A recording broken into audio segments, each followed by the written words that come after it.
So guys, for the first step, you want to go to search and type in services. Click on it. And now once you're on this, you want to click on any service one time and then click on P on your keyboard. Now you want to find print spooler. Double click on it. You want to make the startup type automatic and then click on start, which will now make the service status running, and then click on OK. Now you want to click on restart. You want to restart the print spooler service. For the next step, just above it, you want to click on print device configuration service and then do the same thing. Startup type automatic and then click on start, which will now make the service status running, and then click on OK. Now you want to click on restart. You want to restart the service as well. For the next step, you want to go to search and type in printers and scanners. Click on it.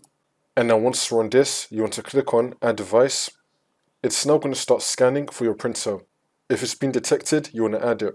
If it's not been detected, you're going to be getting this option. It's going to be saying add a new device manually. You want to click on this. And then you want to choose the option that's most applicable to your situation. Follow through these steps and then click on next. Hopefully you can now add your printer. If that's still not working, then for the second method, you want to go to search and type in troubleshoot settings. Click on it. And now once you're on this, you want to click on other troubleshooters.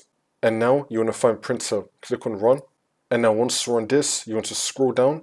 Now if this applies to you right here, if you're using an ARM PC, then you want to follow these steps and hopefully it will work for you. If this does not apply to you, then you want to scroll down and then click on yes to now run the printer diagnostics. You want to go through all the steps that will come up here, and then hopefully this will now fix your problem.